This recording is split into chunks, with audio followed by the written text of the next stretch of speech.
Okay, hey guys, in this tutorial, we're going to be building this color game project. So this is a random color guessing game and I'm going to demo it right now. So if you're new to the channel, please like and subscribe. Just please hit the subscribe button. Okay, this is what we're going to be building. So how is it that it's a color guessing game? It shows us the color here. So pick which color is it going to be. So when we click on something wrong, it fades out properly. You can see fades out, fades out, fades out. Then when we click on the correct one, it doesn't fade out. Then you can generate it again. Then this one has a high concentration of red. So say probably this one. Then we can generate again, and we can keep on picking colors. As you can see, it shows us correct and it doesn't fade out. So that's the game that we're going to be building in a nutshell. If you're new to the channel, please like and subscribe, and let's get on with the video. So I have a blank index of HTML file and everything here. So let's get started. I've also opened it up in Visual Studio Code as there is nothing to work.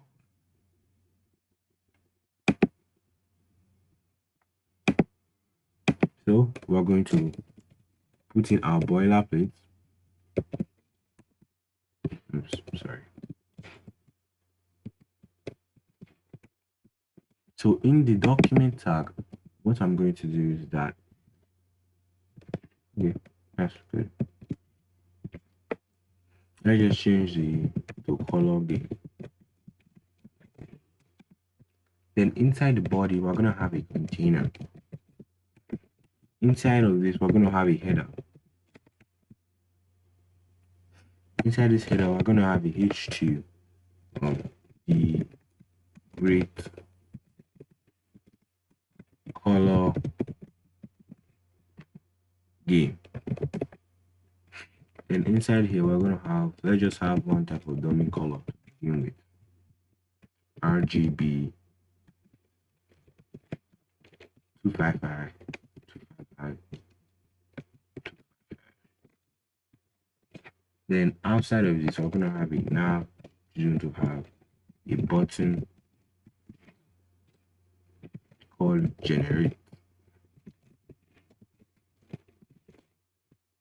And inside of this now, we're going to have a span. It just shows the current mode. You can make a toggle between hard and easy, but I'm not going to do that in this tutorial. That's what you can do, and I'm going to tell you how you're going to do that. And a span of correct. Then this span, we want it to be empty by default. By default, the user has no destiny. Then we have a div class of squares. And inside here is going to have our individual square. So you can just say square. We need 6, right? Save. Then if we save this, we come here, we just see, but we don't see our squares. And that is the reason because they're just there. They don't have a width and a height. So what we have to do is that we have to assign a width and a height. So let's link our CSS. Link CSS, style.css. So inside here, what we're going to do is we're going to start styling it so we can see our project look a little bit better. So body, margin 0. I want to give it a height of 100 view height so that it takes up the view height. A background color of black. Then we're going to give it a color of white so that you can see the text are. Then the container. So this is what I give everything a container so I can set time easily. Display flex, justify content center, align items center, flex direction, color, width 100%. So what are we doing here? So what we're doing here is we're giving the display of flex inside flex container. You justify content centered in the x axis, the align items centered in the y axis. Flex direction column is by default is in blue, so we set it to color. If you do not know Flexbox, as you can, please go and learn Flexbox, or you can just attempt to do a tutorial on it. Okay, so this is where we are, and this is the reason why we have to give it a min height of 100. So I always emphasize on this thing, and it's very important. Okay, no, we don't have to give it. We don't have to give it. It's not a fundamental check. But if you were to center it in the dead center of the screen, you will give it that min height of 100. So nav. So inside the nav, we want to have a background color white, then a color of 222, display flex. Okay, I'm going to justify the content, but it's not going to be centered. Space around, align item center, so everything's in center is the y-axis. I'm going to comment this for a reason, so you can see what is right with that. Yeah, align items. Tell what align items does. Okay, good.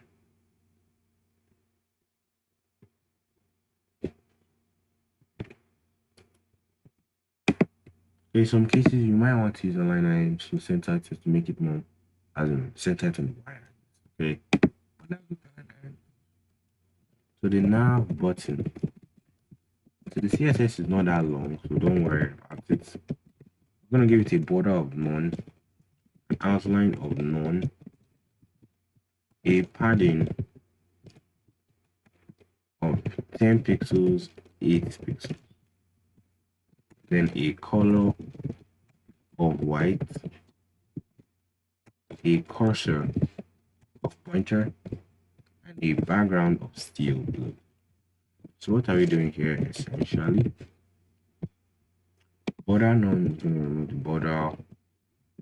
Outline none will also remove an outline. Padding 10 pixels, 8 pixels is going to give it the appropriate pattern so it looks like a proper button. Also pointer just make our cursor pointer like this. As you can see, it's not centered on the y-axis because of this button. So what we do is that we give it an align and center, then boom, centered on the y-axis. So the header has like that steel blue color, but I just altered it a little bit to make it a little bit lighter. Okay, so the color is background color RGB, and it's 13 147 244. So we're gonna give this guy also a width of 100%. Then inside there we're going to give it a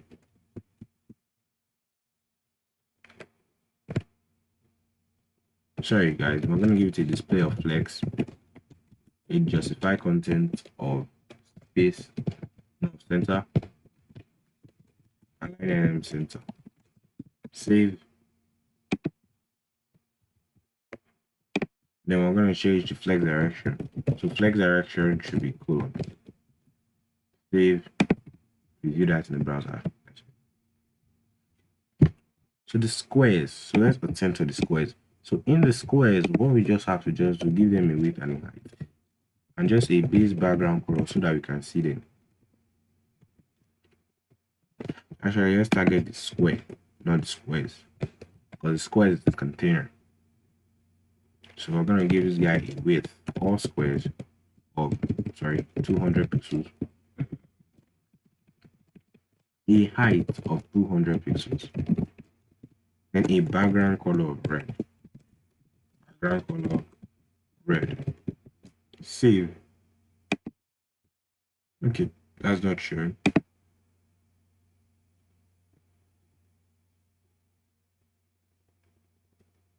Okay, our square is spelled wrongly. So let's just copy that here and paste it properly. Okay. And if we save, we see a wrong block. So these are the squares, these are the 6 squares, but you can't see them because you have to give it a margin of 10 pixels. Give each of them a margin of 10 pixels. We're gonna see it like that. But we want them to be grid of 3 each. So to fix this problem, we're going to use grid. We're going to use CSS grid. It's easier than Flexbox in this scenarios. This is one of the very fun using CSS grid. I like to use display grid. Grid template columns repeat one. So display grid is going to put it in a grid container. Then this is not the amount of columns we want to repeat. So if we repeat 2 columns at 200 pixels, it's going to look like this. It's going to make it. Okay, sorry.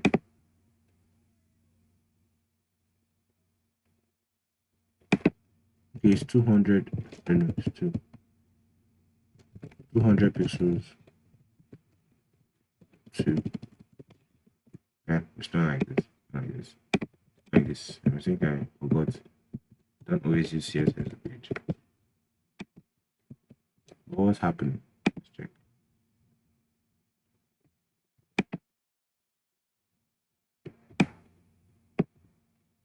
Let's make it repeat 3 times. It's not repeating. So let's inspect developer tools.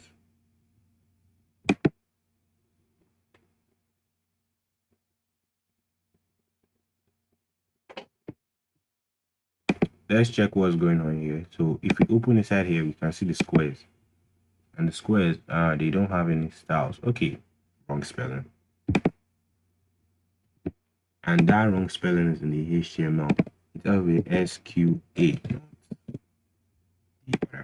So we can see them in grade of 3 now. What we have to, we can't see them again. But what we have to do is that we have to give them a gap. And this is like a CSS grid property. 10 pixels. So now we can see them properly. And so we have to give these guys a border radius as well. So border radius. And the border radius is just something that came up with my head. 10%, 20%. Save. Okay, that looks like this. So let's get to the JavaScript of it. So I'm done with the CSS.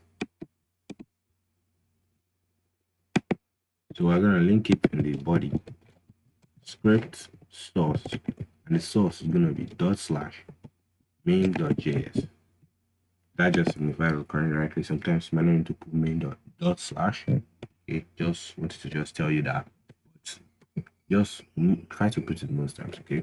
So let's start selecting everything. Selecting element. So it's really simple. Under 16 lines of JavaScript, guys. Okay, I'm gonna say const squares is gonna be equal to document dot query selector. You might think I'm gonna set the squares, but it's just the square. I'm gonna select all of them because they are gonna be more than one.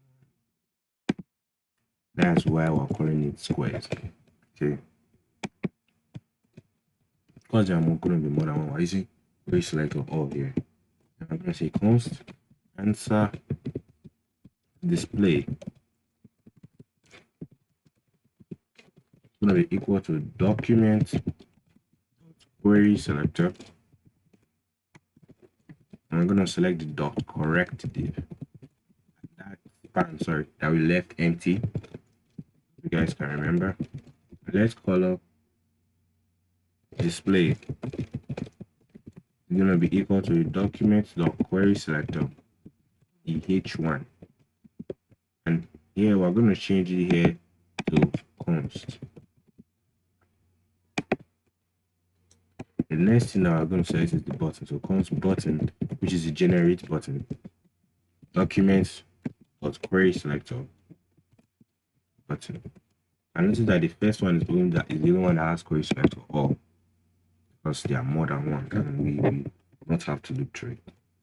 We're going to have an array of colors. Okay. Now I'm going to say function generate. Let's put this in caps. Generate random color. Did I spell that right? Yeah. I'm gonna pass in the num. It's not necessary. So So in this function generate random colors, I want to generate 6 random colors and append it to the colors array. To do that, we're going to say for let I is equal to 0. So the loop starts at 0 because I told you that I'm going to have to run this function 6 times. Or y I is less than the square of length, which is probably 6. I say I plus plus I plus plus. Then inside this loop, what we want to do is I want to say colors dot push.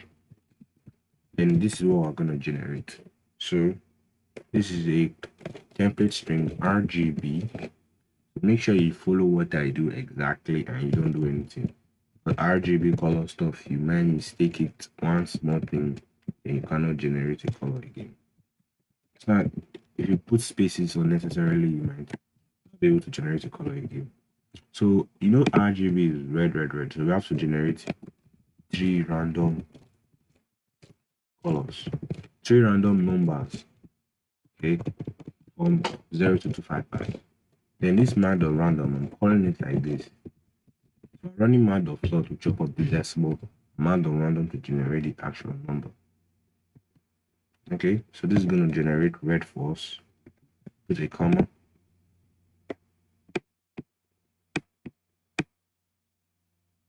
We copy this, paste, comma again, paste, save this.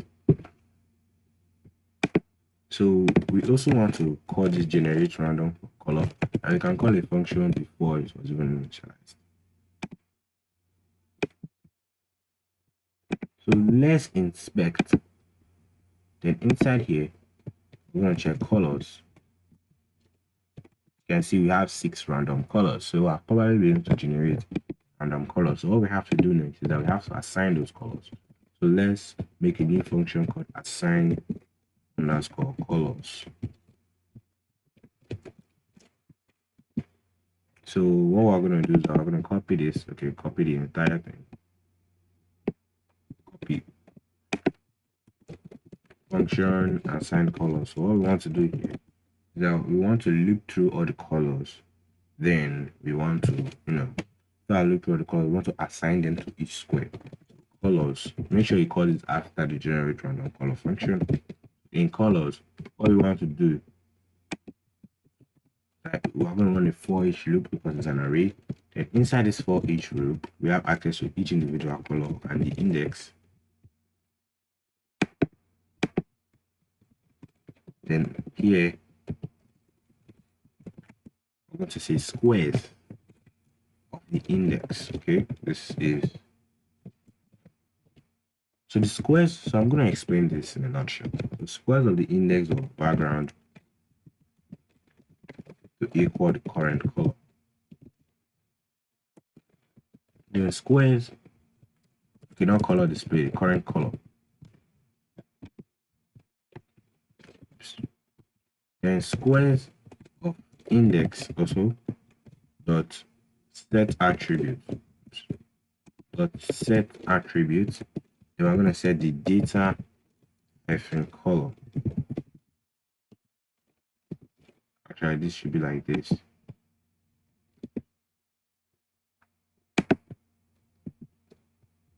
Data hyphen color to equal the color. So what are we doing here? We're looping through an array. An array, this array is 6 elements, right? And inside this array, we have access to the index, and into this loop is going to run once, it's going to run twice, it's going to run thrice, then it's going to run after that. So the first time it runs, this is going to be 0. So the first one is going to set the first one, the start of bracket color, to equal the current color. So the current one is also going to be index of 0. It's going to set that one. Then the next one is also going to set the attribute. The next one is now going to be squares of 1. It's going to set the first one, squares of 1, to equal to the colors of 1. Just that we're not putting colors of index, and that is not necessary. Same color. So if you save this, refresh, as you can see, we are generating random color. We have, every time we refresh, there's a random color because we're probably assigning the color function.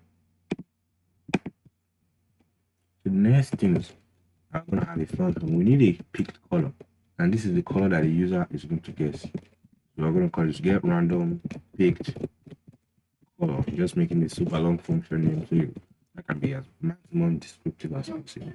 And next function is gonna be very simple. I'm gonna say const random. We just need to just pick a random color out of the 6 that we created. So it's going to be colors of math dot floor math dot random times colors dot length. Then this is going to evaluate, and color dot length might be 5 or 6. Then it's going to pick a random color. So if it's 1, it's going to pick the second one. If it's 0, it's going to pick the first one. Then what I'm going to do is I'm going to say color display text content, which is the h1 equal the random color. So we want to just return random color. So the way I'm going to call this function, I'm going to say let picked color going to be equal to this function.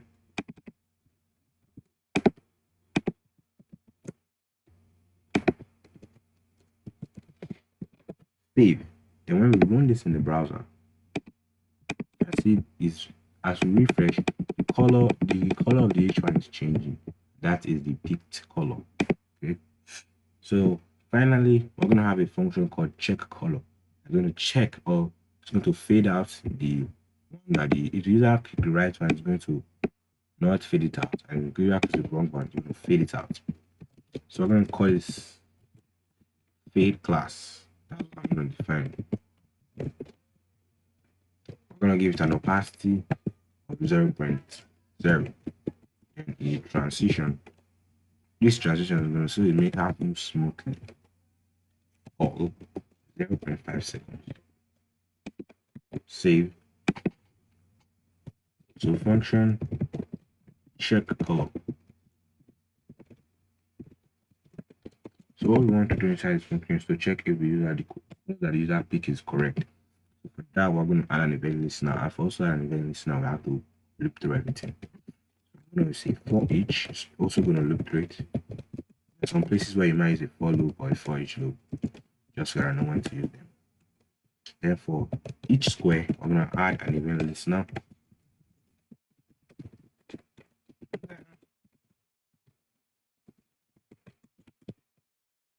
So what we want to do, then we want to check if, so this is where we put the color in the attributes.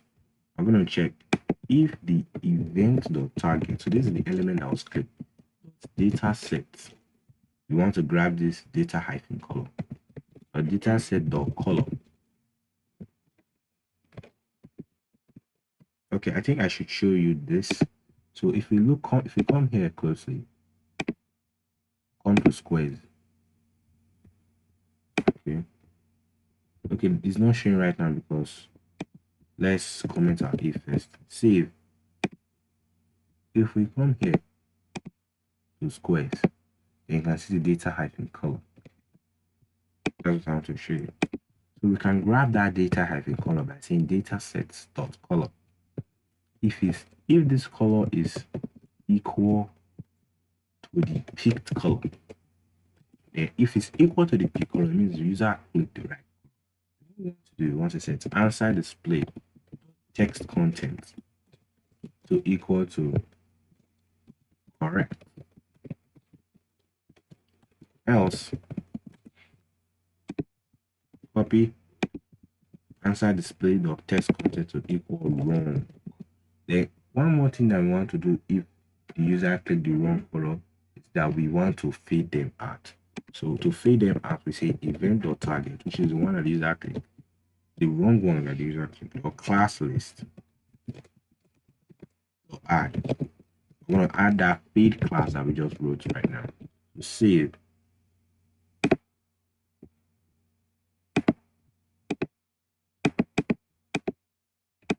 Okay, something is weird. Let's check.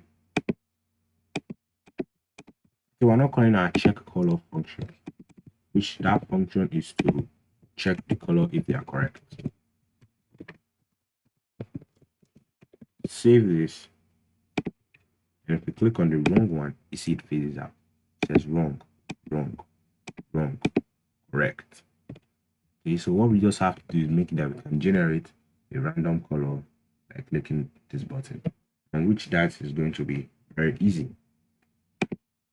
When we're generating a random color with a button, we have to put everything, we have to reset it basically. Function reset. This function is very, very simple. We just say colors is back to an empty array. Okay, so this function is one of the most simplest functions. Then after I've set the colors back to the original array, we just want to just call these functions again.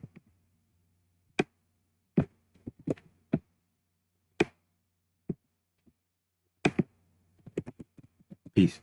But there's one more thing that we have to do. What we have to do is that we want to remove all the colors from all. We want to remove all the squares. The one that was faded, I want to remove that color. So what we have to do before we assign it, we say squares for each. So for each square, we're just gonna run square dot class list or remove. Then I'm gonna remove that fade. Make sure that we remove the fade color. Then finally, we're gonna say picked color. Gonna be equal to generate random color. Generate random picked color. Save.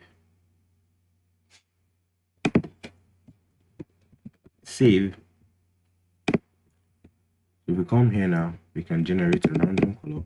Okay. Something's happening. I'm not calling this function. So what we want to do is I want to say button but add event listener.